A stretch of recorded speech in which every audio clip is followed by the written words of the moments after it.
અંકલેશ્વર નગરપાલિકામાં કમિટીઓની રચના મુદ્દે વિવાદ. વોર્ડ નંબર 8ના સભ્ય જહાંગીર ખાન પઠાણે ચીફ ઓફિસરને નોટિસ પાઠવી ગેરકાયદેસર કાર્યવાહી સ્થગિત કરવા કરી માંગ. નિયમ વિરુદ્ધ કમિટીઓનું ગઠન કરાયું હોવાનો આક્ષેપ. અંકલેશ્વર પાલિકાની 3 મહત્વની કમિટીઓની કામગીરી રોકવાની હાઈકોર્ટના દ્વાર ખખડાવવાની સભ્યને ચીમકી. અંકલેશ્વર નગરપાલિકામાં તાજેતરમાં યોજાયેલી સામાન્ય સભા બાદ સમિતિઓની રચનાને લઈને મોટો વહીવટી અને કાયદાકીય વિવાદ સર્જાયો. નગરપાલિકાના વોર્ડ નંબર 8ના સભ્ય જહાંગીર ખાન હમીદ ખાન પઠાણ દ્વારા મુખ્ય અધિકારીને એક સત્તાવાર લેખિત રજૂઆત કરીને ગત તારીખ 17/7/2026ના રોજ યોજાયેલી સામાન્ય સભાના એજન્ડા ક્રમાંક 3 હેઠળ રચવામાં આવેલી વાહન વ્યવહાર કમિટી, સેનિટેશન કમિટી તથા ડ્રેનેજ કમિટીની રચનાને સદંતર નિયમ વિરોધી અને ગેરકાયદેસર ગણાવી તેની તમામ કાર્યવાહી તાત્કાલિક ધોરણે સ્થગિત કરવા માંગ કરવામાં આવી છે. પાલિકા સભ્યના જણાવ્યા અનુસાર સામાન્ય સભાની મિનિટ બુકની પ્રમાણિત નકલના અભ્યાસ પરથી એ સ્પષ્ટ જણાઈ આવે છે કે લાગુ પડતા સરકારી નિયમો મુજબ આ 3 મહત્વની કમિટીઓમાં એક અધ્યક્ષ અને 5 સભ્યો હોવા અનિવાર્ય છે, પરંતુ તેની સામે માત્ર 4 જ સભ્યોની નિમણૂક કરવામાં આવી છે. આ અધૂરી સભ્ય સંખ્યાના કારણે કમિટીઓનું ગઠન કાયદાની દ્રષ્ટિએ અમાન્ય ઠરે છે અને આવી સ્થિતિમાં કમિટીઓ દ્વારા લેવાનારા કોઈપણ વહીવટી, નાણાકીય કે ટેકનિકલ નિર્ણયો ભવિષ્યમાં પાલિકા માટે ગંભીર કાનૂની પ્રશ્નો ઊભા કરી શકે છે. પાલિકા સભ્ય જહાંગીર ખાન પઠાણે ચીફ ઓફિસરને પૂર્વ જાણ કરતા સ્પષ્ટ ચીમકી આપી છે કે જો આ 3 કમિટીના અધ્યક્ષો, સભ્યો કે સંબંધિત અધિકારીઓ કાયદાકીય ખામી જાણતા હોવા છતાં પણ ટેન્ડર મંજૂર કરવા, વર્ક ઓર્ડર આપવા, બિલ પસાર કરવા કે ચેક પર સહી કરવા જેવી સત્તાકીય કામગીરી ચાલુ રાખશે અને તેનાથી નગરપાલિકાને કોઈ આર્થિક કે વહીવટી નુકસાન થશે તો તેની વ્યક્તિગત જવાબદારી સંબંધિત અધિકારીઓ અને પદાધિકારીઓની રહેશે. અરજીમાં મુખ્ય અધિકારી સમક્ષ 5 મુદ્દાની માંગણીઓ રજૂ કરવામાં આવે છે, જેમાં કમિટીઓની કાયદેસરતા અંગે તાત્કાલિક તપાસ કરવા, તપાસ પૂર્ણ ન થાય ત્યાં સુધી કમિટીઓની સત્તાઓ સ્થગિત કરવા, નવી નિયમ અનુસાર પૂર્ણ રચના ન થાય ત્યાં સુધી તમામ લેખિત આદેશો રોકી રાખવા અને આ બાબતે 7 દિવસની અંદર કારણદર્શક લેખિત નિર્ણય અરજદાર સભ્યને પૂરો પાડવાનો સમાવેશ થાય છે.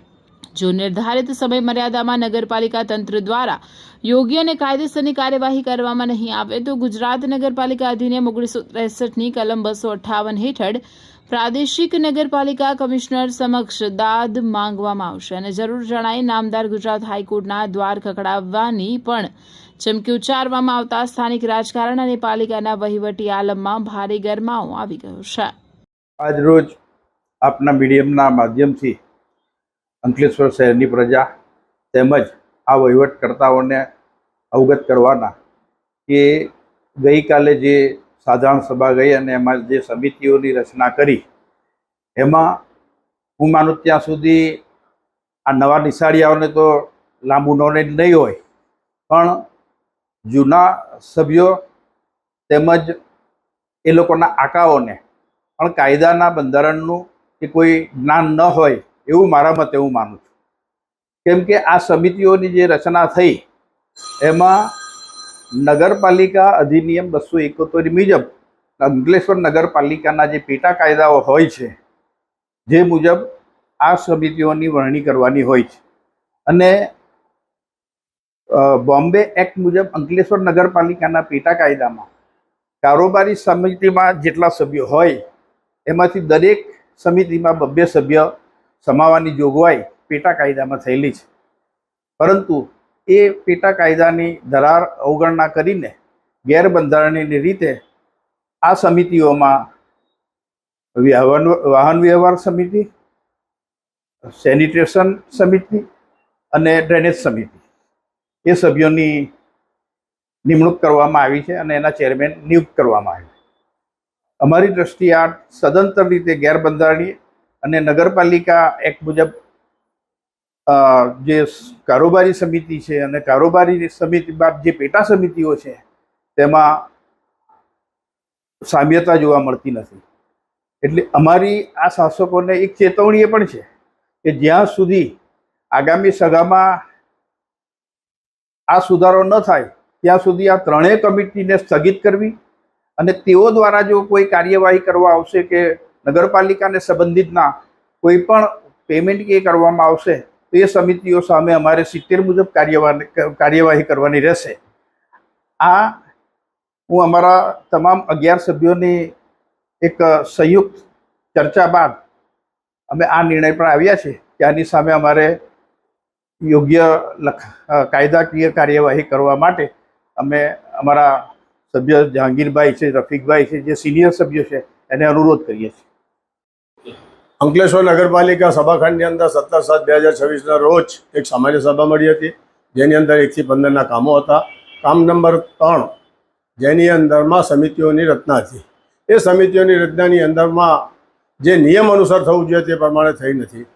કારણ કે અહીંયા બધા બહુ ચાણક્ય નવા ચૂંટાઈને આવ્યા છે અને એ ચાણક્યો પોતાની જાતને બહુ મહાન સમજે છે. અમને ખબર છે કે સાંધાની સૂઝ નથી અને કેબિનમેનની એમને નોકરી મળી છે. વિકાસની ગાડી કઈ દિશામાં લઈને જશે એ તો અમને ખબર નથી, પણ આમનો જે ટોન છે એ ટોન ગેરવ્યાજબી, ગેરબંધારણીય અને પોતાની જાતને અહંકાર તરીકે સમજવું. અરે આટલી મોટી બધી સમસ્યાઓ, આટલી બધી કમિટીઓની રચના થઈ કે SC/STનો એક વ્યક્તિને પણ મૂકવામાં આવ્યો નથી સભ્ય તરીકે. એટલે આ વિચાર કરો કે આ લોકોની મનોદશા અને એમનું જ્ઞાન કેટલું ભારી છે. અને જે સમિતિઓની રચના કરવામાં આવી છે, જે 3, એક વાહન વ્યવહાર, એક સેનિટેશન અને ત્રીજું ડ્રેનેજ વિભાગ, એ 3 કાયદા વિરુદ્ધની 3 સમિતિઓની રચના થઈ છે. અને તેના માટે મેં લેખિતમાં અરજી કરી દીધી છે.